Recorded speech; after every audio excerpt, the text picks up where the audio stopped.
Hi, this is Mariann Sullivan. And this is Jasmine Singer.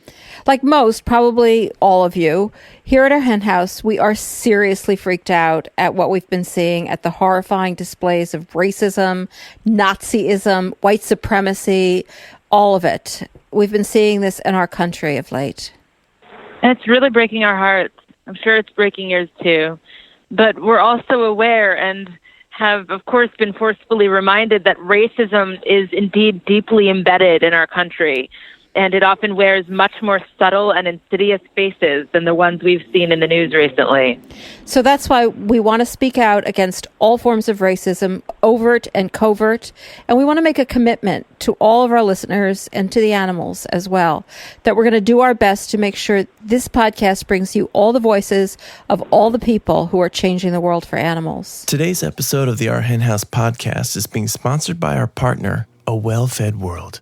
A Well-Fed World is a hunger relief and animal protection organization chipping away at two of the world's most immense, unnecessary, and unconscionable forms of suffering.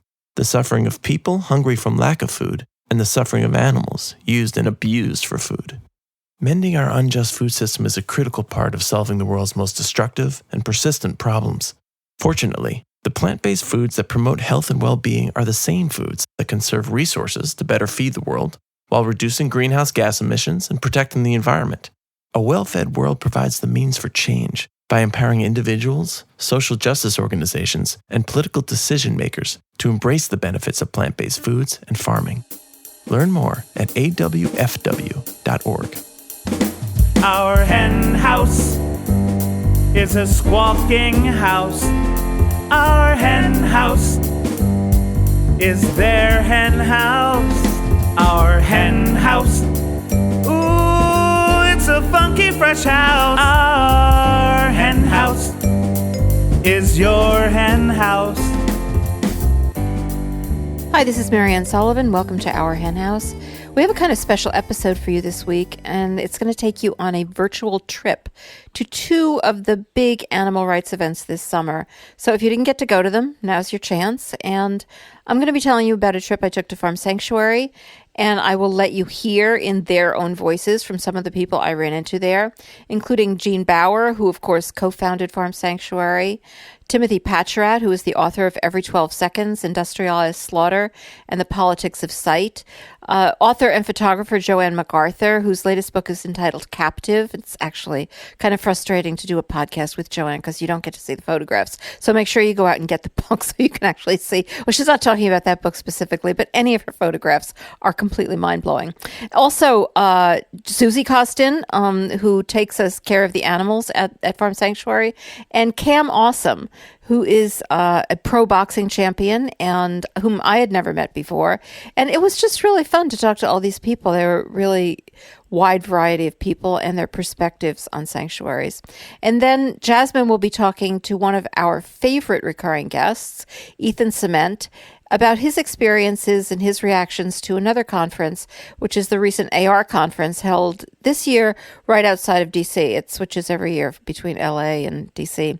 And Ethan, who is, of course, from the Vegan Moe's, he's a really thoughtful and interesting guy. And you're really going to want to hear what he has to say about the conference and his experiences there.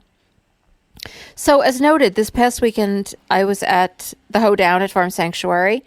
And that was at the Watkins Glen location in upstate New York. And the Hoedown is this event, if you're not familiar with it, that they hold every year. And it's been going on for many, many years. And it lasts over the weekend. And there's speakers and food and, of course, time with the animals. That's a special thing about going to an event at a sanctuary. You get to hang out with the animals. And I have been before. But to be honest, I hadn't been at Farm Sanctuary for several years. I mean, even though it's in upstate New York, it's easy to forget how huge New York. I mean, I know compared to Western states, New York isn't that big. But for an Eastern state, it's pretty damn big. It's just.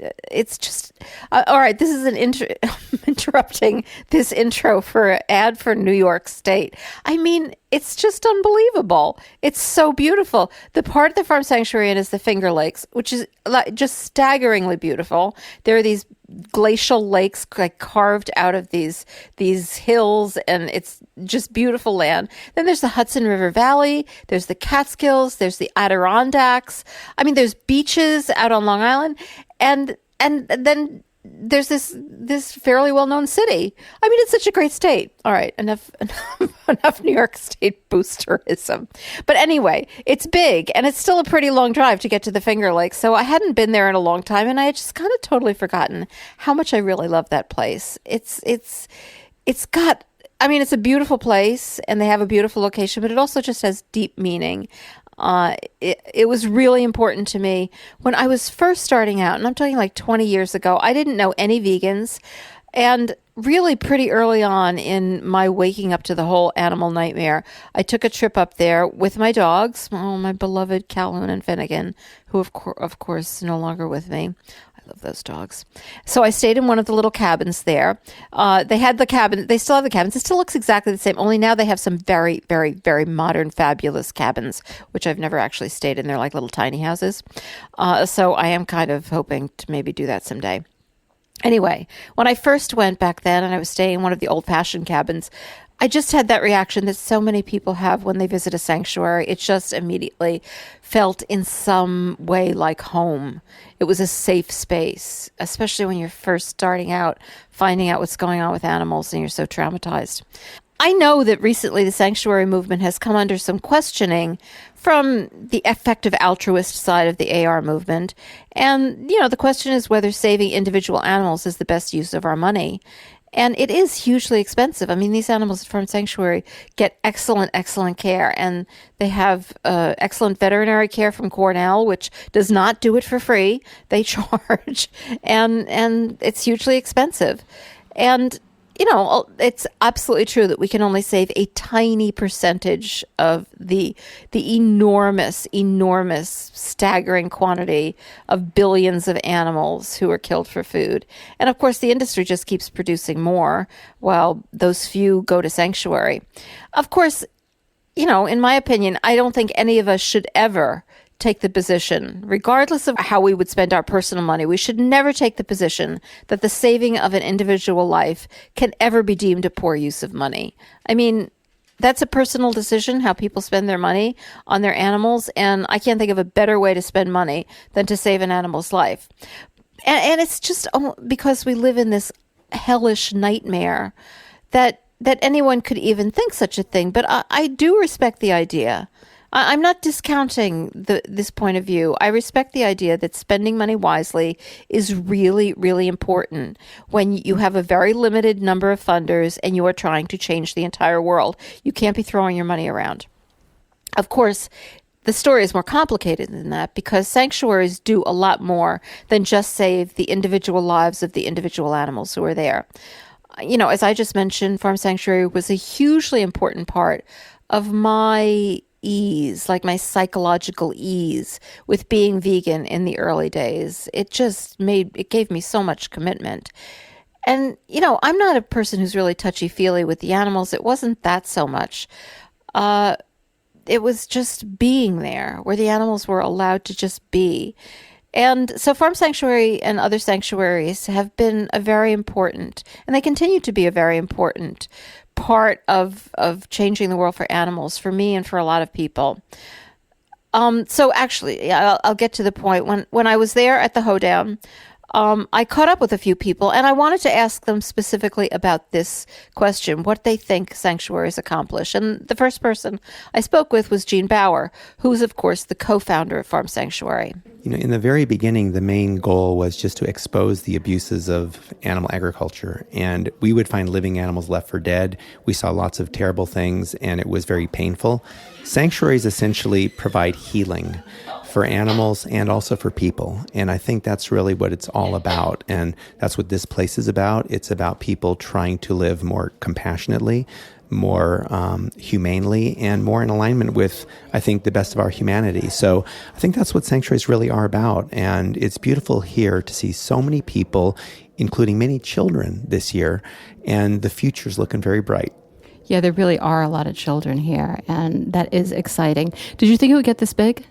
When Farm Sanctuary started, we didn't really have this notion of what it would become. It was just dealing with what we saw, responding to it. And as we did that, there was, ongoing evolution and growth. And so, no, there was no vision of creating this large organization, which it has become. And there was also not a thought of a whole sanctuary movement, which there is now, too. There are hundreds of these kinds of sanctuaries around the world.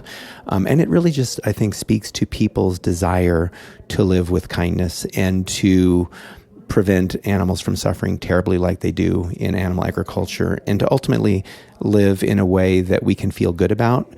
Too often when the issue of factory farming comes up, people say, don't tell me, I don't want to know. So there's this obvious discomfort with the reality of it.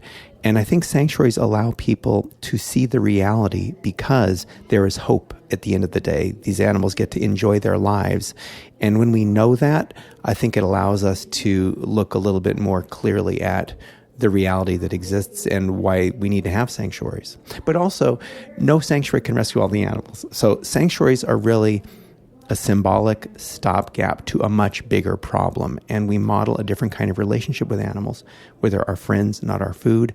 Human beings are social animals. So I believe the more that people see human beings interacting with pigs and chickens and cows and turkeys and other farm animals in a positive way, that sort of way of being will rub off, and it's, been said, monkey see, monkey do. I think people see, people do is a very apt statement. And so we encourage people to come to the sanctuary, to take pictures of themselves giving a pig a belly rub, and to share those experiences with others, because I believe that others will then think, oh, I didn't know pigs were that way. They're not that different than my dog. And it starts to create this process of transformation, which is essentially what sanctuaries are about. We transform the lives of animals, we transform the lives of ourselves, and hopefully we'll transform this world to be a kinder place as time goes.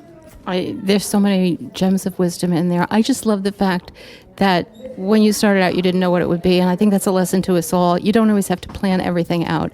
You just have to take the next step, and it will grow. And, the monkey see, monkey do, I think that's exactly apt, because we're primates, let's face it. And we are modeling behavior, as you said. And there's so much more thought going into the sanctuary movement than I saw even 5 years ago about what is the good we're doing, how can we best we're spending a lot of money taking care of these animals. That's worth it in and of itself. But how can we make that money just work for all animals? And I love to see all of that growth and thoughtfulness. Thanks so much, Gene. Absolutely. Thank you so much, Mariann. And I've admired your work forever, and I will continue to do so. So thanks for being a very wise voice in this movement. Oh, you're so sweet. You're such a Gene Bauer. There were other people there who I knew were really impacted by sanctuaries, even though the work that they went on to do for animals wasn't like Gene's to found a sanctuary and maintain a sanctuary. The work that they went on to do didn't have really anything to do with the sanctuary movement. One was Joanne MacArthur, the fabulous photographer. Sanctuaries are sanctuaries for we humans as well. They are places where we can celebrate and rest and connect and grieve as well. Grieving is a big thing for me when I come to these places, seeing the individuals who are rescued and just being thankful that they're here, and renewing my drive and my passion to fight the fight for the animals who are here. Have there been particular individual animals, either here at Farm Sanctuary or at another sanctuary, that you remember and keep you going in those hard times? There have been so many wonderful individuals that I've met. Arbuckle, the blind steer who lived here.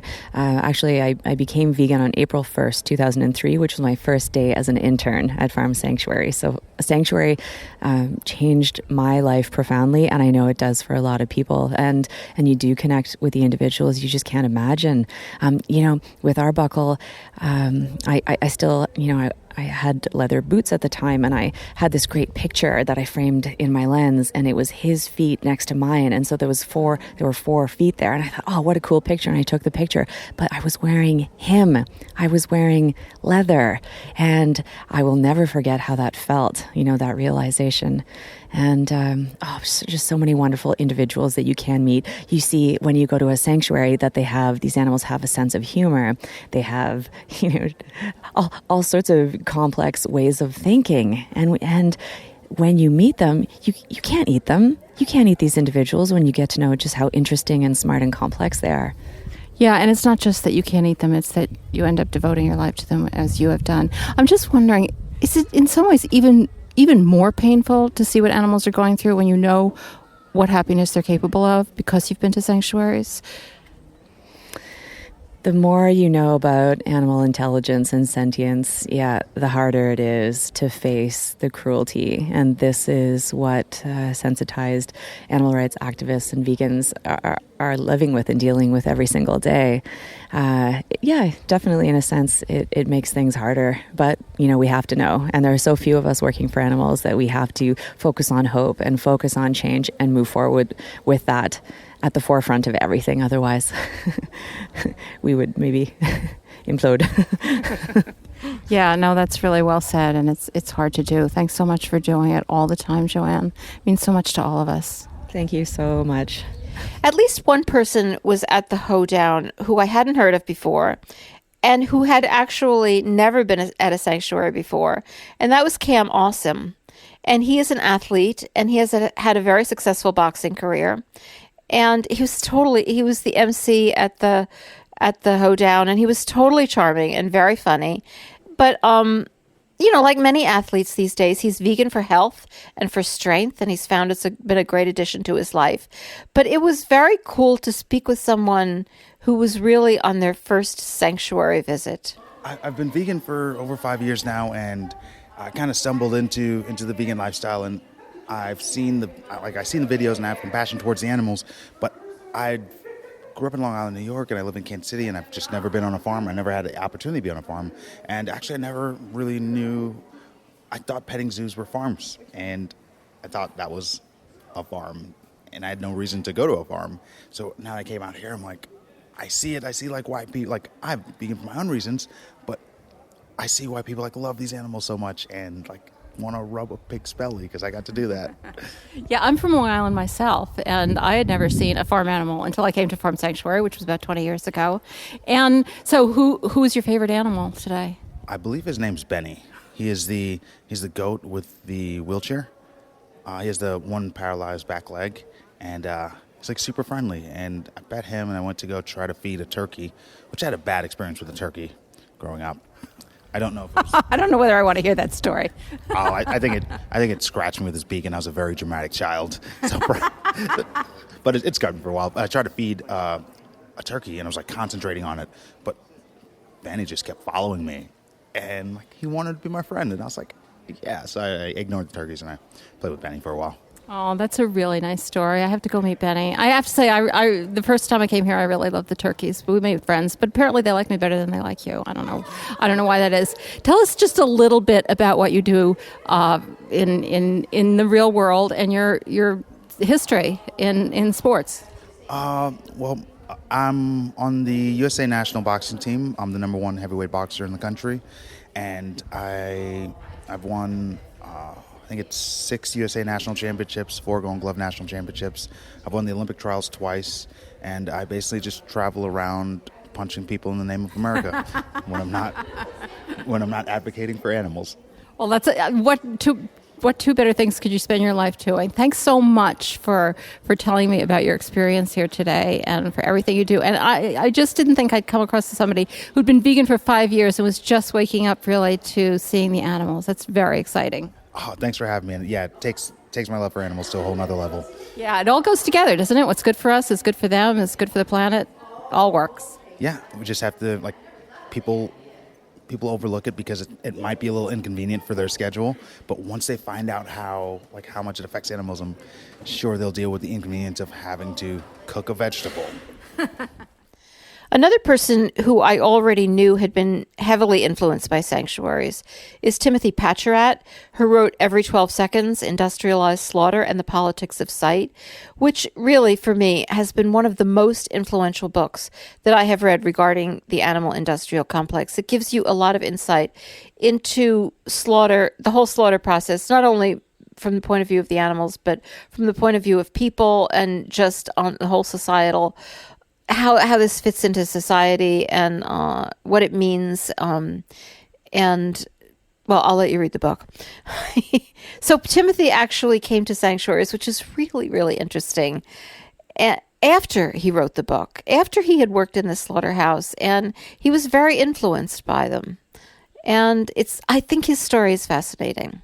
I am the author of a book called Every 12 Seconds, Industrialized Slaughter and the Politics of Sight, which was based on almost 6 years of firsthand participant observation research on the kill floor of an industrialized slaughterhouse in Omaha, Nebraska.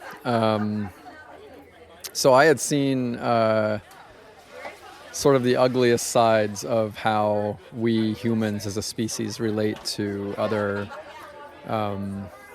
species.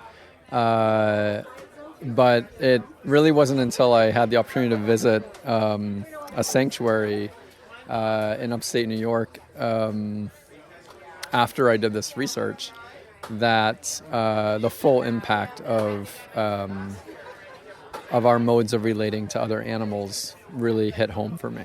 And I think, sanctuaries are really interesting and special places because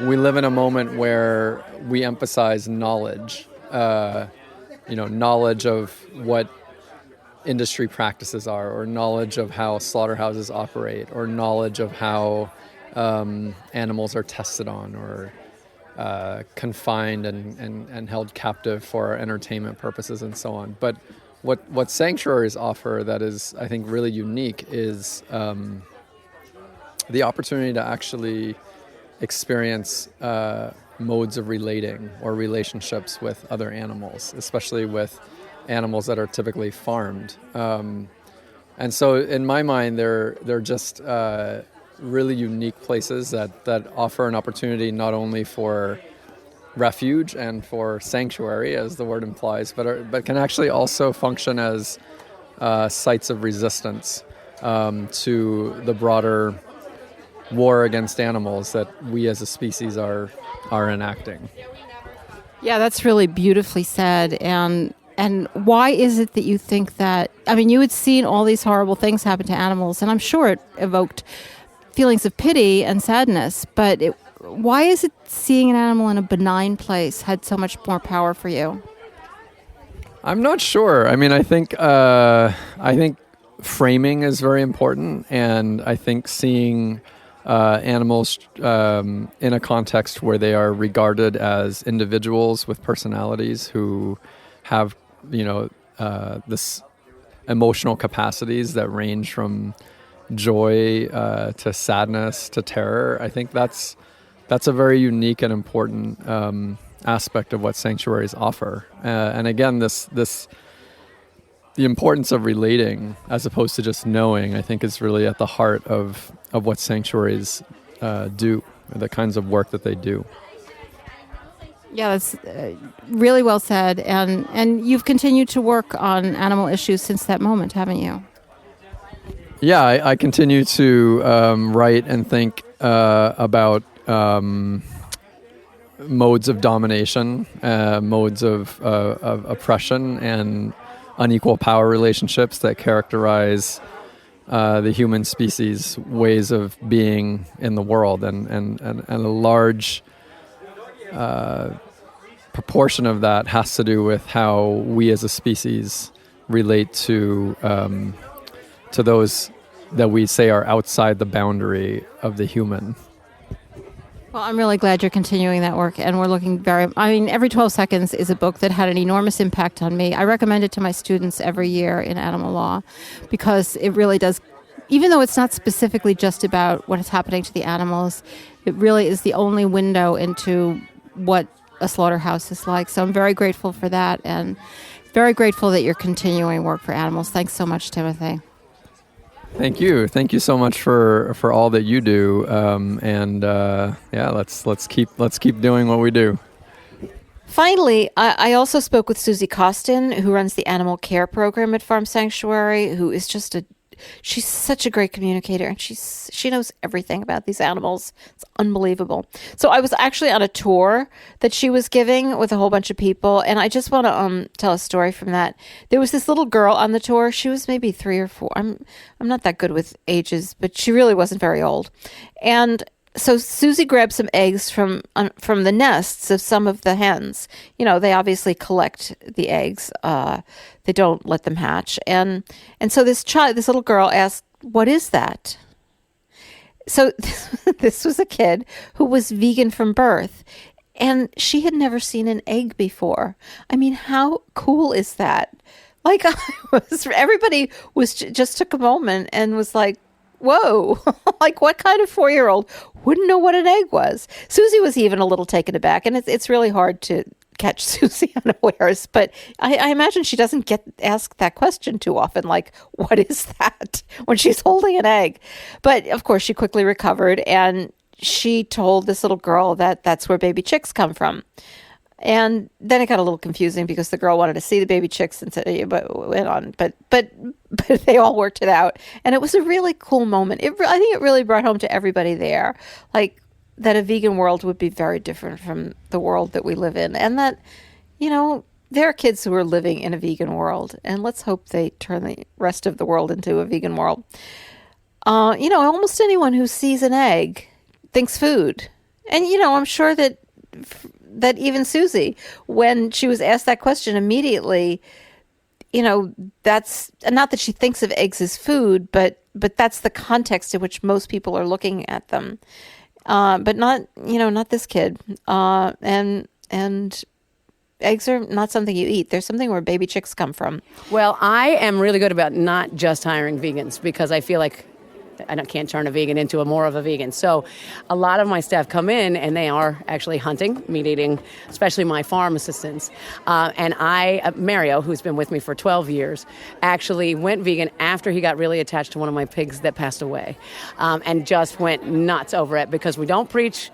They get to meet the animals, and the animals transform the large majority of my staff. So I think right now, it's like 80% of my farm assistants right now are vegan. So when they come in and they're not vegan, do they have really huge misperceptions about what the animals are like? I would imagine they do, because most people do. Yeah, I think there's misperceptions, and in all reality, some of them have never even seen a farm animal. So when they come in, we have the farm group that come in, and they see animals as farm animals, and that's clearly very different. But we also have people like Mario, who came from like Queens. He wasn't around farm animals, so his first experience was animals that are coming in frightened, and he sees them transform. He gets to know them, and he falls in love with them. So everybody has a different experience, but yeah, they don't know what they're getting when they come here, and it's amazing. So Susie, do you have the best job ever? I have the best job ever. I have the best job ever. No one can beat me. And you do it better than anybody could in the world. Thanks so much. Thank you so much. I'm so glad you're here. So that's what I did on my summer vacation. There are a great many wonderful things about the hoedown, but the greatest thing is obviously seeing all those animals just hanging out. Some of them are kind of thrilled with all the attention. There are the sociable ones. Some of the goats are totally thrilled to have people come give them grass and to fuss over them. Some of them are clearly at least mildly annoyed at all these people being around. Those are the ones who are more like me. I was a little annoyed about too many people, but that's that's my charming nature. And even with I love seeing the animals. I really do. Like, I love nothing better. It really renews my spirit. But I'm not the most touchy-feely person with the animals. I like them, but I just like to see them enjoying life in a way that has nothing to do with me. I don't really need to roll around with them. But some people just love that ability to interact. And as I said, some of the animals seem to really like it too. So Farm Sanctuary basically did for me this past weekend what it did for me 20 years ago. That first time I went there, and I knew nothing and nobody, and got to meet a few turkeys who were really, really special. But it just feels like a safe space for me and for the animals, and so I hope you enjoyed sharing my visit. Later on in the episode, Jasmine will be talking to Ethan Ciment about the AR conference. Before we get to that, we'll be looking at some news, and I'll be joining you with that right after this. Our Hen House has a family of podcasts. In addition to the Our Hen House podcast, which you're listening to right now, you can also listen to the Animal Law podcast or the Teaching Jasmine How to Cook Vegan podcast on iTunes, Stitcher, or wherever you listen to podcasts. And if you like what you hear, and what's not to like, please leave us a friendly review on iTunes or wherever you listen to podcasts. It helps us tremendously because that's how we grow, and that's how we reach more and more people with information on how to change the world for animals. Thanks for listening. And now let's get into the news. Our first article is from CNBC. And the title of the article is Meet the Vegan Mafia, a secret group of investors betting on the future of food. Now, I'm not sure this is such a secret, but probably a lot of people don't know about it. And this is a really cool article, as we all know. The famous expression is follow the money. Well, the money is headed towards vegan food, that's for sure. And this is just a great article about all of these great people who are involved in who have a lot of money and are involved or are able to represent a lot of money and are involved in investing it in vegan companies, in other companies that they're vegan companies. I mean, not all of the companies here that they're talking about are vegan companies, but almost most of them are. Though they do make the point that a lot of the companies are started by people who aren't vegan, and they just understand how important it is that these products are much better for the world, much better for sustainability, and so even if they're not vegan, they're following the money too, and creating vegan companies. And some of the people who are featured here are the CEO of Cruise, which is a self-driving car technology, which was acquired by General Motors for more than $1 billion. So he has some money to fool around with. His name is Kyle Vogt. Kevin Boylan, who runs a fund for plant-centric companies called Power Plant Ventures, and is also involved in Veggie Grill, of course, the restaurant that it seems to be going everywhere in this country except in New York City. And I really think that they should do something about that because it's very upsetting because I want it in New York City. I love Veggie Grill so much. Jody Rash, our own Jody Rash from New York City, who manages Veg Invest. Seth Bannon, a founding partner at a seed fund called 50 Years. Lisa Faria, the only woman in the list here, of the CEO of Stray Dog Capital, which is a fund that invests in early stage companies. And of course, it's that early stage, that seed money that's so hard for companies to get before they really have anything. And so you're really asking people to bet on your future. And so exciting that so much money is going into this that they're writing articles about it and calling them the vegan mafia. So this is great news. Follow the money. Our next story, more great news. It seems like I report on this every once in a while, and every once in a while it just gets worse. For SeaWorld. This is a story from the New York Post. SeaWorld shares take a dive as parks have dismal summer. And, these stocks keep falling. And every once in a while, somebody writes an article about how they keep falling. Anyway, so at this point, as this article points out, the struggling theme parks operators' stock dropped as much as 18% after it sold 353,000 fewer tickets in the first half of 2017 compared with a year ago. That's a big drop.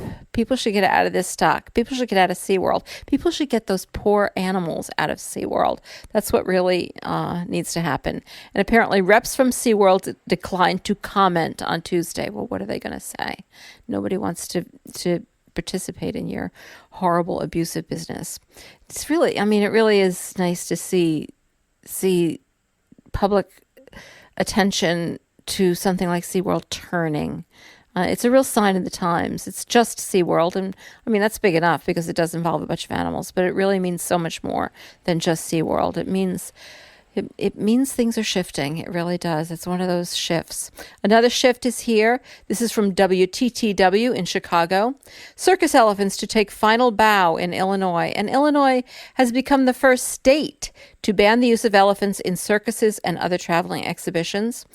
That's great news. If we know a number of municipalities have done this, and now we're moving on to the state level, and hopefully this is really going to put an end to this just horribly abusive practice. And of course, Ringling stopped using elephants in its circuses and then ultimately closed down. And let's see that happen to other circuses. Though I don't care if circuses continue in business, as long as they don't have not just elephants, but as long as they don't have imprisoned animals in their performances. And this law is going to take effect on January 1st, 2018.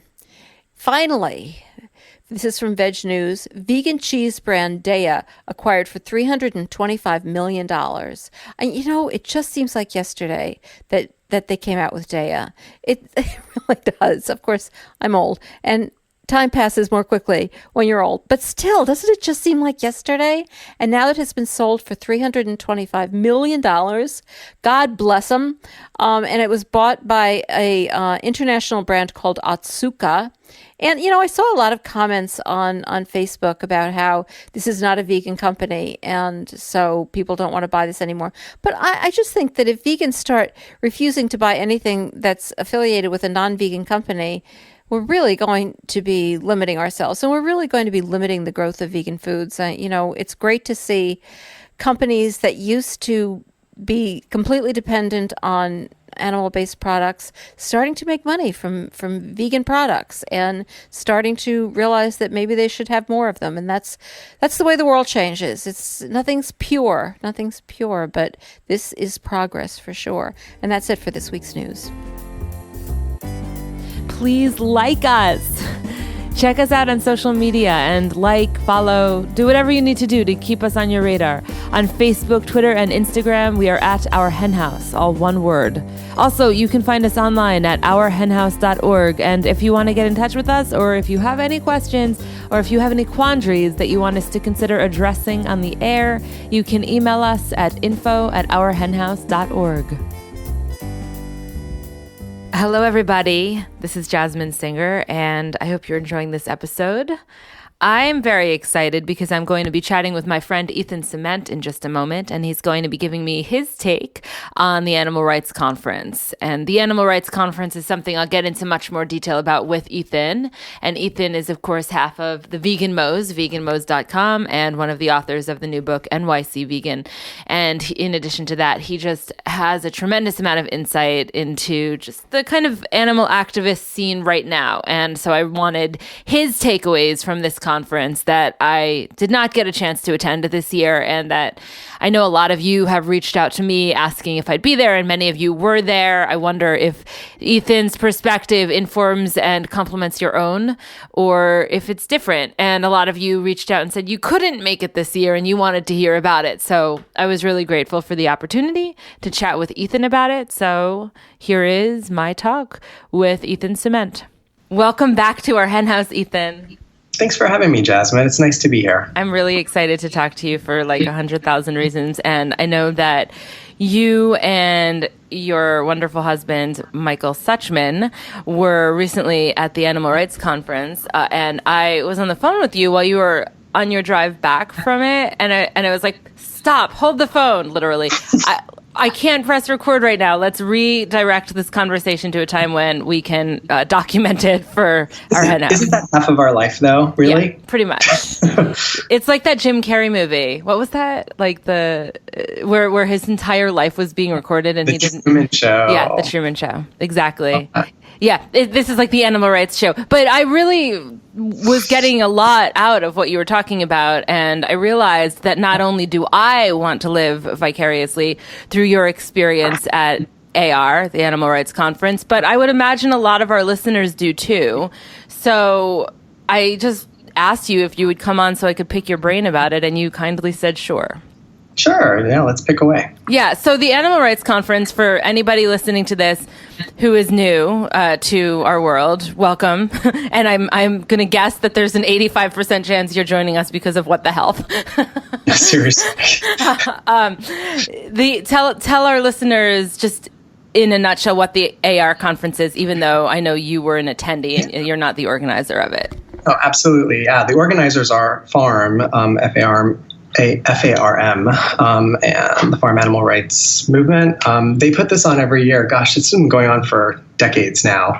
The way to think about it is, it's the name. It is the National Animal Rights Conference. That's what it is. And it is a conference that is, the way I think of it, is the big tent. So whether you identify yourself in your activism for animal rights by any particular strategy or label or whatnot, everyone comes together once a year. They tend to alternate East Coast versus West Coast every other year. And everyone comes together, and the entire sort of breadth of activism, strategy, challenges, facts, everything relating to animal rights issues is up for discussion, is up for panel discussions and reviews and lectures, workshops, everything. And it's a place for us all to come together and really both listen to each other and communicate the various things that we need to communicate in order to advance the cause of animal rights. Yeah, it's so exciting that this exists. And, as you were just saying that, I kind of did a little, I challenged myself to listen to you as if I was a newer vegan than I am. And I realized that it's remarkable that this exists. And from my perspective, I'm like, okay, Jasmine, you are seriously in a bubble, because when the AR conference comes up, I think I almost take it for granted. But but time and time again, I know people who just kind of get enlightened to animal rights issues, go to this conference, and their mind is blown that there is a huge community of people out there that are thinking and struggling with the exact same things as them. And did you tell me that this was the biggest one in history? Yeah. So true confession here. This was actually my first year attending as an attendee for the whole conference. I've stopped by a few times just to say hi to people, but I actually wasn't there for the conference because in past years, it has lined up quite unfortunately on the same weekend when it's been in DC as the annual International Conference on Nutrition and Medicine, which is hosted annually by the Physicians Committee for Responsible Medicine, or PCRM. And so I've always been going to that one. And I made the decision a year ago when we were at that conference. I said to Michael, and I actually even said it to Neil Barnard, who is the head of PCRM. I said, if you guys line this up together on the same weekend next year, I want everyone to know I'm going to AR. I need to. Because as an activist, I didn't go as a doctor. I didn't go as part of Vegan Mo's. I didn't do any of that. I went as just Ethan, an animal rights activist, because I really wanted to inform my activism. And it seems like a lot of other people did as well, because everyone was saying, although I don't have a personal frame of reference for this, everyone that I spoke to who's been there multiple times was saying this is the biggest, the most attended. At times, it was almost a little bit uncomfortable trying to move the crowd.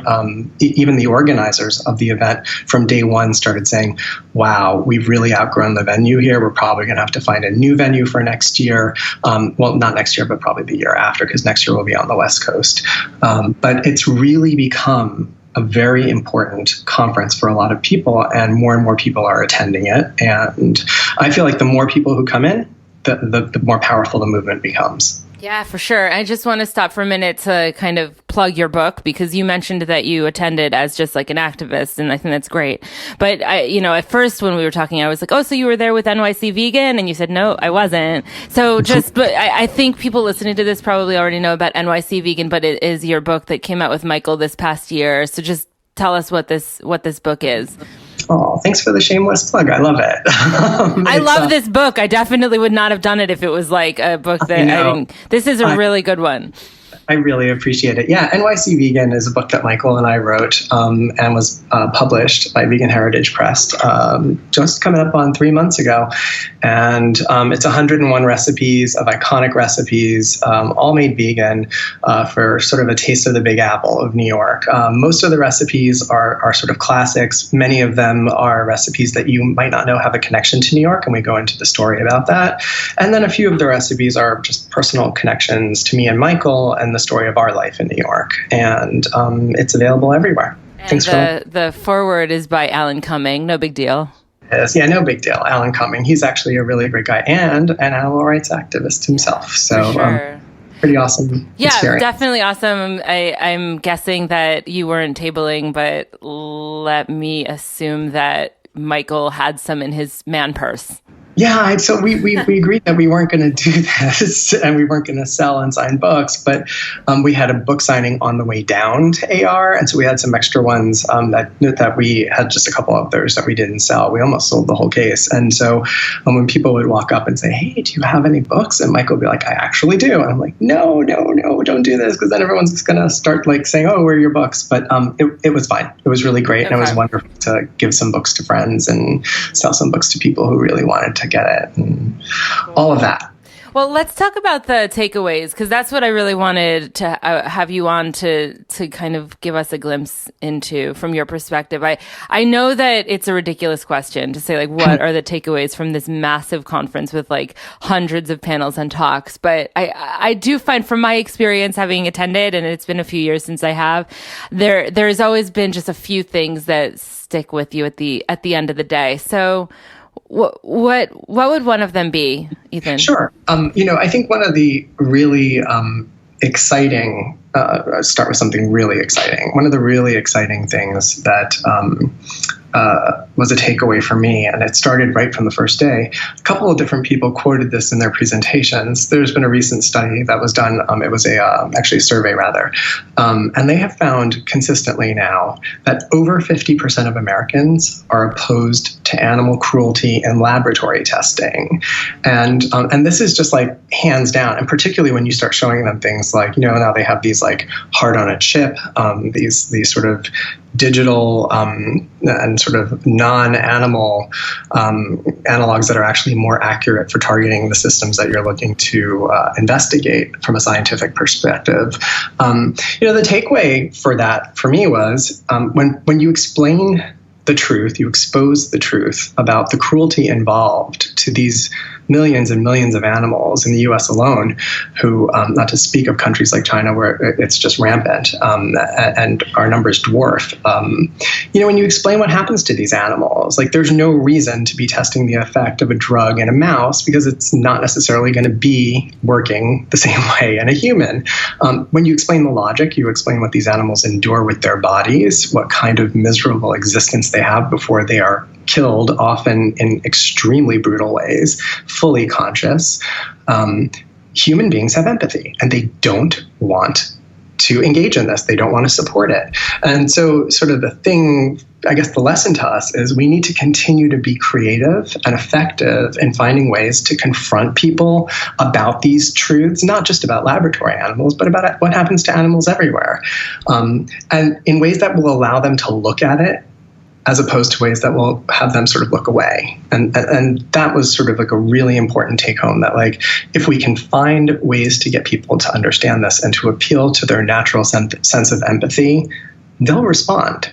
Yeah. And that, I know that that's something that just the whole animal cruelty in lab testing, I know that's something that has a special place for you in your own story as well. It has hit very close to home for you, in fact.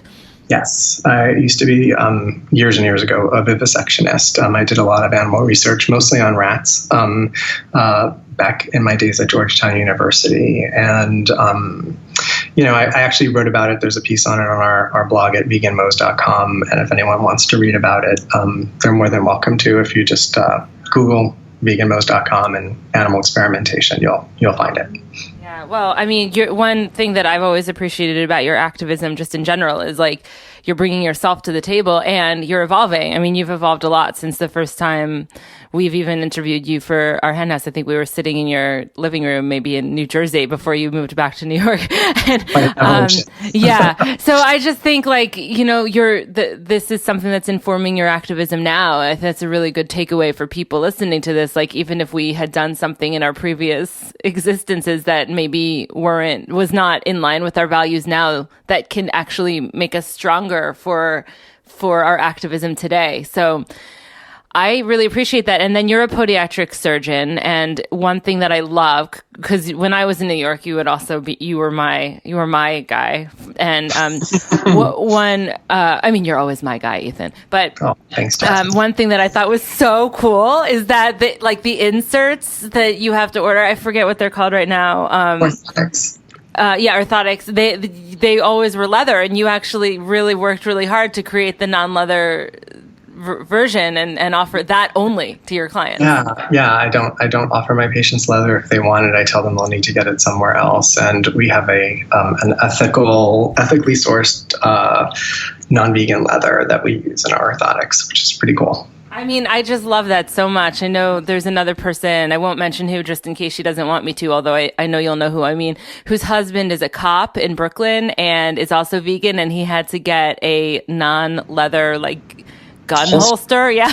I know exactly who you're talking about. I was like, well, that's weird and cool and weird and awesome. There were so many things happening there for me. But anyway. But someone always has to be the first in every little corner where we're confronting the pervasive use of animals that goes unquestioned. Someone always has to be the first to go up and say, hey, can we do this animal free? And I think a lot of us just make assumptions that we can't do it. But the truth is, if you ask, this in a free market like this, where people are looking for your business, they will absolutely bend over backwards, and you can drive the demand. Right. Exactly. I love it so much. And actually, that ties into my second point that I was going to say. There's a really interesting thing about supply and demand that's been going on, and there was a lot of evidence presented both by Nathan Runkle at Mercy for Animals as well as Erica Meyer over at Compassion Over Killing. The studies have been in, and they're very conclusive at this point, that plant-based proteins are rapidly replacing animal-derived proteins as food sources. And in fact, as we all have started to see, and you guys obviously are reporting on this at our hen house on the podcast probably on a weekly basis at this point for the past couple of years, the purveyors of these animal products like Tyson Foods and many others, they are racing to capitalize on this because it's a financial opportunity to them. And they're aware of this. They see it. The writing is on the wall. Even in their own industry journals, they are really talking about the fact that plant proteins are in and people want it, and this is the future of protein, and they're trying to buy in so they can still try to control, as they think of it, the protein market. And there are a lot of disagreements within the community about whether this is a good thing or not. I think that ultimately, if you're talking about replacing a dead animal's body with that of a dead plant's, there's kind of a no-brainer here for an animal rights activist that we want to support people in replacing their animal-derived proteins with ones from plants. Yeah, well, that's exciting that is being discussed on this level also. And I mean, of course, we're going to have difficult discussions internally. Of course we are. We absolutely should. I mean, I hope that when you left the conference, there were things that you and others were extremely uncomfortable about, because the only way that we can evolve as a movement is to get through those uncomfortable conversations with ourselves, with our partners, and with our communities. 100%, Jasmine. And there were quite a few of those. But what was interesting is they all started to really develop a theme, and it really crystallized by the last day of the conference. In the afternoon, there was a really powerful panel that was entitled Engaging Inclusivity. There were 4 amazingly powerful speakers. 4 women of color got up. Ariana Shberdy from Encompass the Movement was there. Paige Carter spoke. She, for those who don't know Paige Carter, she's married to David Carter, who is the 300-pound vegan. This is not typically the venue by which she speaks, but she was actually so motivated after reading Afroism that by AFCO, that she actually went up and sort of offered her perspectives on it, which were very similar to AF's. And Michelle Soto from Better Eating International got up and spoke, as well as Brenda Sanders, who is just this amazing sort of food justice warrior, I think of. And she also does the Black Vegans group. And they basically they basically summed up a lot of concerns that a lot of people were having at the conference, and I think some people who've been back in years past. And that is that for a movement that is decidedly diverse, to use that word, and as far as different backgrounds, socioeconomic, gender, and whatnot. Like, for example, the overwhelming majority of people at this conference were women, overwhelmingly. And yet, the speakers, and as well as people who are in positions of leadership at the major animal rights and vegan organizations in the country and certainly around the world, they tend to be men and they tend to be white. And, you know, we have a problem in our movement that we have a messaging problem. When we try to sort of promote the message of animal rights and veganism as a means towards animal liberation, you know, a lot of people take a look at that, particularly in disadvantaged communities, minority communities. They will look at it and say, oh, well, that's just sort of a white people indulgence. It's for rich people. It's for wealthy people. Because that's what they're seeing. And that is really a challenge to us. And, you know, one of the things that these women spoke about, which, you know, made obviously some people very uncomfortable. And I'm really grateful that I didn't really have that experience as much as just sort of my mind was blown. They really went into a lot of what actually you guys went over in your interview, your amazing interview a couple of weeks ago with AFCO. They really talked about, like, are we looking for a diverse movement? Or are we looking for an inclusive movement? Because an inclusive movement means that we are going to be actively seeking the perspectives, the vision, the strategy, and the thoughts, and the direction and leadership from people in underrepresented communities, not for the sake of diversity, because diversity presumes that we're going to keep the paradigm the way it is. Diversity presumes that we're going to keep it in this very stereotypically white male top-down model that the movement has had thus far, and ask you to bring your diverse opinion, ask you to bring your differentiation to that model, as opposed to saying, from an inclusive perspective, I want you to lead and show me a different way. Show me a different way of thinking about this. Show me a different strategy. Because from our own individual experiences, we all obviously have extremely different perspectives, and those perspectives affect our strategy and the way that we communicate and the things that matter to us. And, you know, I was taking this very much to heart because, as you know, one of my biggest volunteer activities is I'm on the board of directors at Woodstock Farm Sanctuary, and we just went through a very large process over the past 9-10 months of a strategic plan. And in doing that, we sort of honed our new vision and mission statement, specifically to sort of say, yes, of course, primarily we rescue farmed animals and give them care and sanctuary. And secondarily, we still obviously look to connect people with animals in order to promote veganism. But the third part of it that we have now, which is really sort of the twist on it, is that we're looking to align ourselves as animal liberationists with other social justice movements. And that's the name of the game. I mean, that's the new reality. And I know it gets called intersectionality a lot, but there's a lot of debate about that, and I'm not going to really go into it, but what we're looking to do is actually have people from a diversity of backgrounds, both ethnic, religious, socioeconomic, what have you, and we want to have them in positions of leadership. I'm on the board development committee, and we are still developing the board at Woodstock, and as part of our strategic mission, and we are actively seeking out these types of leaders. And it was such an amazingly eye-opening experience for me as somebody who has male privilege, who has white privilege, despite being, you know, a gay Jew. That doesn't always necessarily. So I sort of feel like I straddle that line in some ways, because in ways I have experienced my entire life certain amounts of oppression, and that are unique to both being Jewish and gay.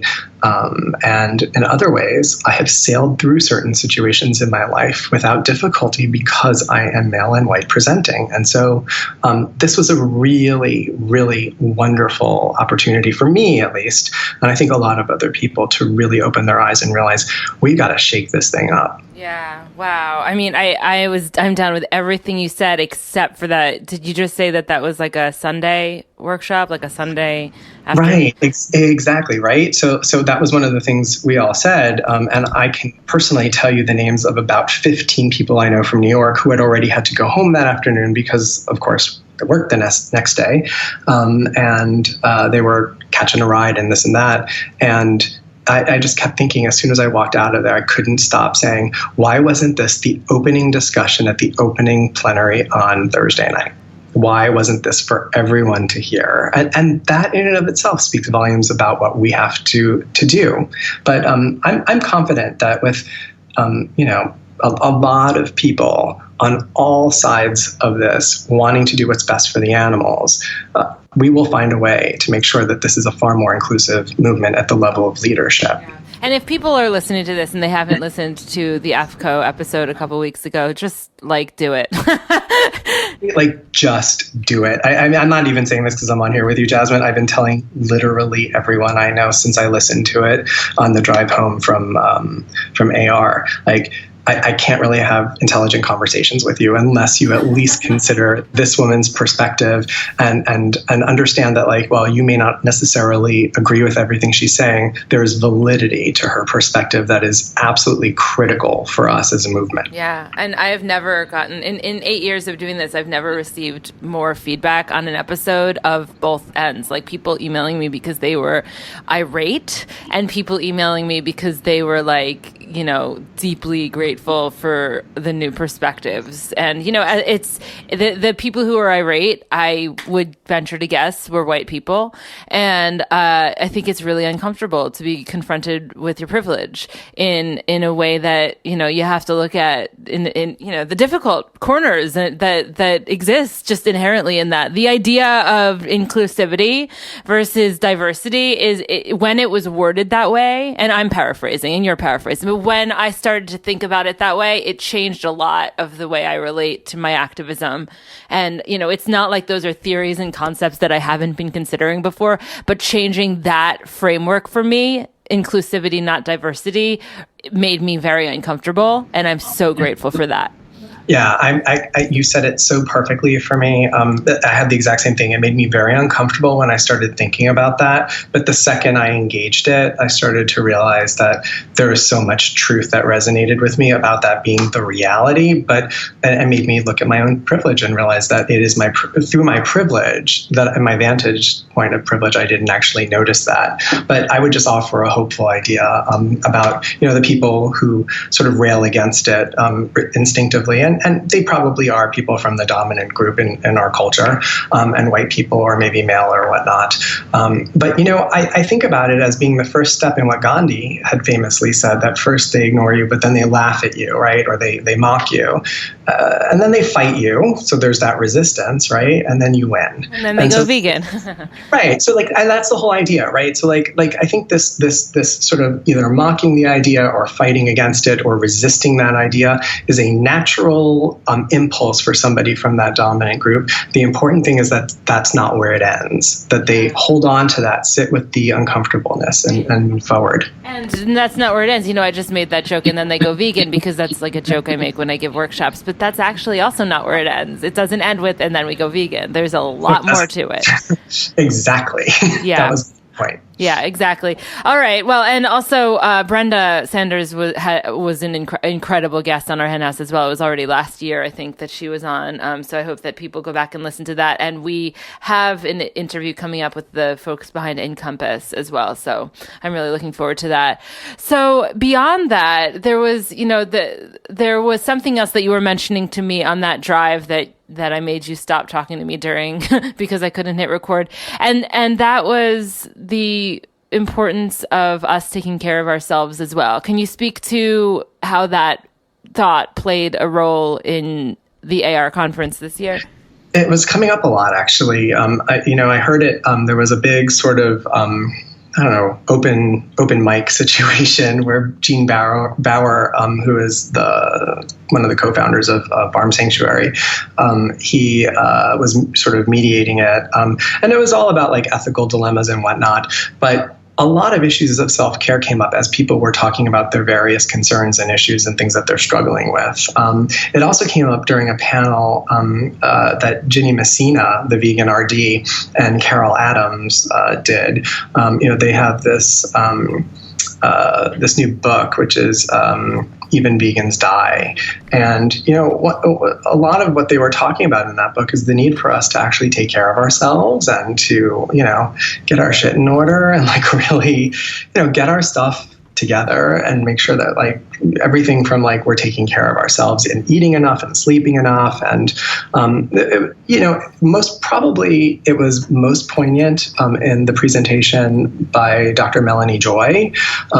For those of you who don't know her, Melanie Joy is a psychologist, vegan, and she famously wrote this really wonderful book, Why We Love Dogs, Eat Pigs, and Wear Cows. And she presents her theory of carnism, carnism being the sort of the pervasive invisible paradigm on which our entire world revolves, which assumes the exploitation and lesser species as status of animals to humans. And her latest book isn't really about that, which is kind of interesting because so much of her work has been about carnism, her TED Talk, all this stuff.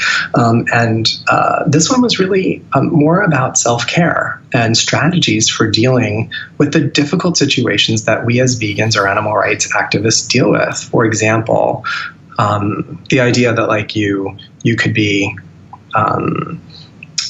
hanging out with your uncle or something like that. And he's just like this really, really, he loves to always bacon every time you're eating with him somewhere. And he always has to order the bacon and this and that. And he makes comments. And those are hurtful comments to us.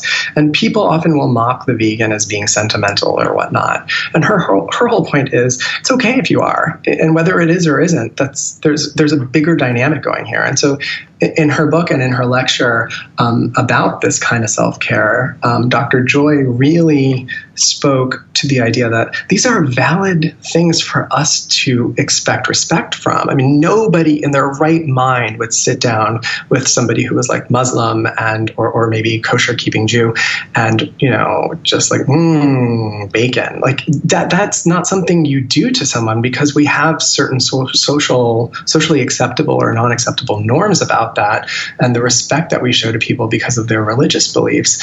But, animal rights and veganism don't necessarily garner that same respect from our family and our coworkers and our peers. And she comes up with really amazing strategies. She's actually written about them in her book, which really, really, really help us break it down to the underlying dynamic. It's never really about like what is being said as much as how it's being done. And she teaches really, really effective strategies to protect ourselves because, you got to put your own oxygen mask on first. That's one of the things they always tell you on an airplane that, if the oxygen masks fall, put yours on before helping people around you. It's true. We can't help the animals. We can't help humans who are oppressed. We can't do any of this work that must be done if we're not taking care of ourselves first. I'm also just really, really glad to hear that self-care was discussed and was an important part of the AR conference because, that's a piece of the dialogue that I feel has been missing until recently. I mean, there have been people talking about it, Patrice Jones with her book Aftershock and other writers and thinkers within the animal rights movement have certainly been talking about it. But as a whole, I've seen enough people come in and out of this movement, and I know why they burn out. There's not the community support around them, but there's also not that self-value first and foremost, like you said about the oxygen mask of like, if we're not going to take care of ourselves, then we will not be able to show up for animals, period. Completely agree. Yeah. So I'm really glad that self-care was a big part of it. And, I guess I don't know exactly how to ask this, but so many people show up to the AR conference and these are new issues for them and they're kind of blown away. Like you look around at these events and you see just a lot of people with their eyes wide and their mouth open and they're just taking it in and they're shocked and they're, it's like, what do I do about it? I think a lot of people come to this conference trying to figure out what to do about it. Were there any overall themes that you noticed in terms of how just your everyday person can engage in change making?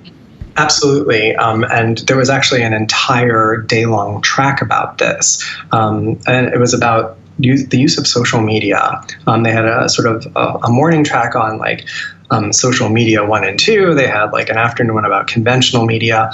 But, one of the things that, so Jane Velez Mitchell, who is one of my heroes, she's at the site Jane Unchained. She's an amazing activist, as you know. And one of the things that she said when she got up to the lectern, she picked up a phone and she goes, "Does everyone have one of these?" And everyone, of course, had one. And she said, "Well, this is a camera and this is your connection to the world, so use it."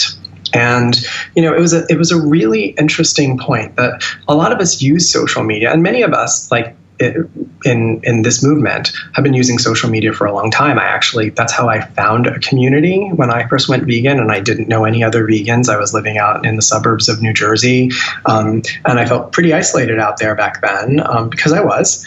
And I found community that way, and I made friends, and I educated myself, and the amount of utilization of social media for me was directly, out of necessity. But there are a lot of people who just feel like, well, I just don't need to take a picture of every meal that I have, and I don't need to do this. But there are a lot of ways to do that. And, the point that both Jane and a lot of different people, Joanne MacArthur, a lot of people were talking about this. They were saying, that, we need to actually be more strategic at it, and we got to get better at it. We need to be able to utilize it more effectively because it is a very, very important tool towards in our arsenal, if you will, to achieve animal liberation. And it's interesting. I was actually listening to a different podcast where they were interviewing Al Gore, and of course about his new upcoming, sequel to An Inconvenient Truth. And I listened in vain to hope that he would have even mentioned the term animal agriculture or a vegan diet to maybe affect a change in climate change, but still not there yet. And one of the things that he did say, which I thought was absolutely very mind-blowing, and it really sort of goes to this point about social media. His point was that right now, whether we like it or not, we're living in an age where we have a president of the United States who has brilliantly used social media, specifically Twitter, to his end. And he's actually turning the mainstream and conventional media upside down because of his sort of off-label use, if you will, and different way of using social media. And his point being, Vice President Gore's point being that, we all have this, and in some ways, the advent of social media has democratized the sharing of information, and it's so true. And I think a lot of us take it for granted because we've adapted to this being part of our lives. But the truth is that our use of Instagram, Facebook, Twitter, Pinterest, whatever your platform is, Snapchat, you can literally affect the people around you by what you choose to share, by what you choose to say, and the images you choose, the thoughts you share to choose. Social media is an incredibly powerful force that, probably by the end of our lifetime, I'm sure we will be able to look back and say, "Wow, that's when things started to change." Well, I think that's also just really exciting, to think about how much we don't have control over, to realize the things we do have control over. And it always starts with looking at our platforms that already exist, with looking at our communities that already exist, with looking at the skill set we already have. You're not starting at nothing if you're wanting to change the world for animals. You're starting with everything you already know and everything you already have, and you're just coming up with creative ways of getting the word out there to those communities in your own special special way. And social media is the easiest way to do that. So I'm glad that it was it was simplified, and also people felt emboldened. Certainly the human being on this planet who could make people feel emboldened the best is Jane. Yeah, so that's really cool. Wow. That's really exciting. I appreciate all of your insights on this, and I'm hoping that next year I can go again. It's been a hot minute since I've gone to the Animal Rights Conference, and I think that it's invigorating, and for a lot of people it's their lifeline. It's like camp, but like the kind you look forward to it all year, and then it's there, and wow, everything is normal. It's like this vegan planet that we've created, and within that planet, there's all these little countries, and then some of them are at war with each other, and we're trying to figure that out. But at the end of the day, like, we are a small world after all. And I think the Animal Rights Conference embodies that perfectly. I think that you did a great job today of explaining some of the big takeaways, and I can totally imagine what the conference was like. And I'm sure the bar at the hotel was like overflowing with people catching up with each other. And I'm sure there was like a lot of vegan hanky-panky going on in the rooms, but I digress. And I'm grateful to you for sharing your input with us. So can you let us know how we could find you on the internet machine? Yeah, absolutely. Any of your internet machines will find me and my lovely husband, Michael, at veganmo's.com. That's where we blog and share recipes, thought pieces, whatnot. All of our social media, whether it's Facebook, Twitter, Instagram, or Pinterest, also Vegan Mo's, which is VEGAN. M like Mary, O, S like Sam, Mo's being short for homos because we're gay. And they can get our copies of our cookbook, NYC Vegan, on Amazon, Barnes & Noble, or most preferably at your local bookstore. Okay. Well, thank you so much. And please send Michael my love and tell him that I hope he teaches me how to cook again sometime soon. I'm sure he will. And that was Ethan. Thank you so much, Ethan, for joining us. My name again is Jasmine Singer. I had a great time this past week speaking at the Sonoma Veg Fest in Santa Rosa, California, a couple hours outside of San Francisco. And I just was so taken by the amount of people who are going vegan because of What the Health.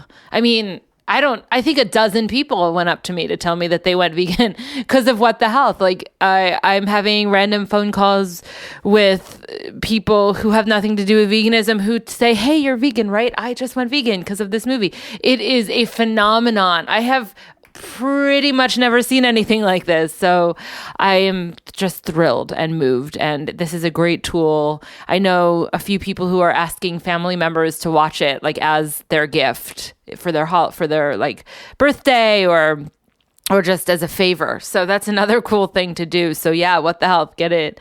Get people in your life to watch it if you can. And you can check out my book, Always Too Much and Never Enough, wherever books are sold. There's also an audio version. If you're listening to this, chances are you like audio, so you can download that. And you can also find me on social media at Jasmine_Singer on Twitter. There's no E on Jasmine. On Instagram, I'm Jasmine Singer Author. On Facebook, just look up my name and email me if you'd like at info@jasminesinger.com. That's it for me for this week. I'm going to hand it back over to the professor. Our hen house has a flock, and we'd love you to be in it. A one-time donation of $150 or more makes you a flock member for a year, or you can sign up for a month-to-month membership for $15 a month. We will not only send you a Change the World for Animals sticker, but you will have access to our flock-only Facebook group, where you'll get the inside scoop from the Our Hen House coop. Are we overdoing the hen analogies? Cluck, no. And more important, this is where flock members squawk about everything from their favorite books to their latest encounter with hostile meat eaters. There's nothing like community to make you feel a little more at home in a sometimes pretty difficult world. Anxieties are rising.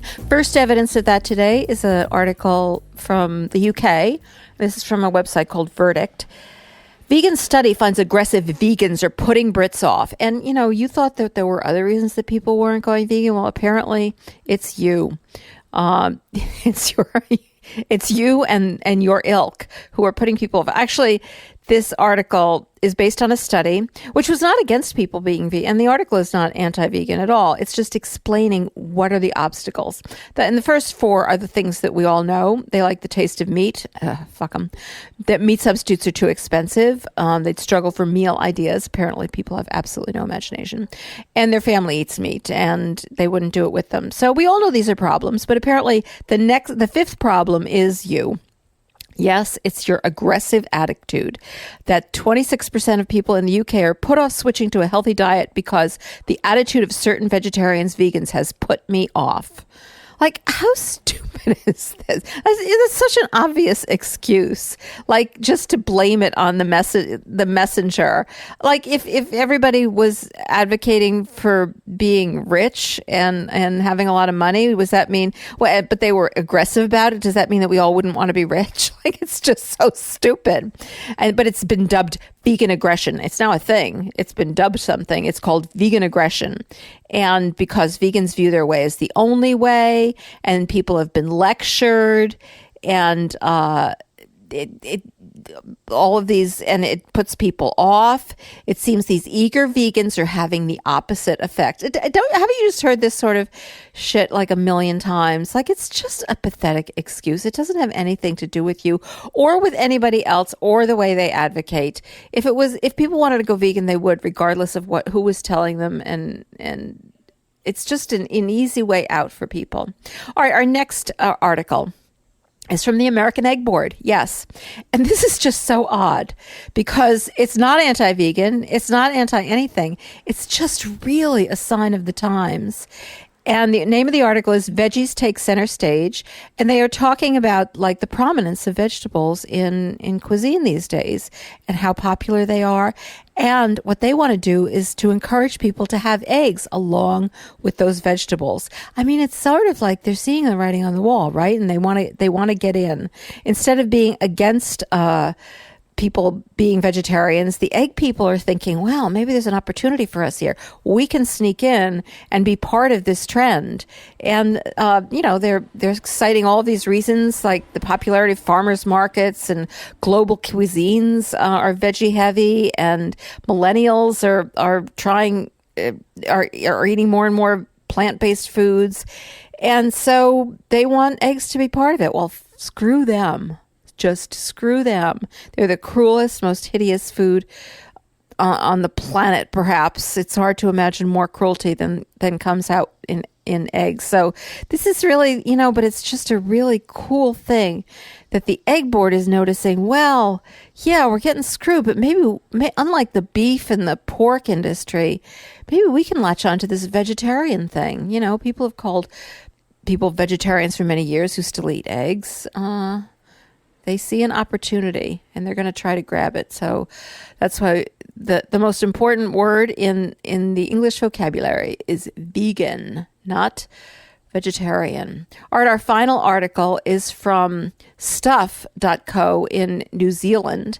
And this is an article that's specifically about some information that was presented to the New Zealand meat industry. And they are seriously panicked, and they are getting advice from some consultants who consult on consumer trends and risks that industries are suffering. And it was explained at this meeting that consumer resistance to the ethics of eating protein from animals killed for their meat had opened the door for competitors offering healthy alternatives. Well, yeah, that's exactly what has happened. And so what are they going to do about it? One of the lines I love from this article, it was, New Zealand was renowned for its natural production of red meat, but we now live in an age where perception was reality and opinions matter more than facts. Well, the perception, it's not like they're trying to act as if it's just a perception that animals are killed for their meat, or that environmental harms result from the production. It's not a perception. It's not that perception was reality. It's that reality is influencing people's perception. They're noticing what's actually true. Animals actually are killed for meat and are treated poorly. And this is, I love this article. And they're really, really concerned about, for example, in Germany, the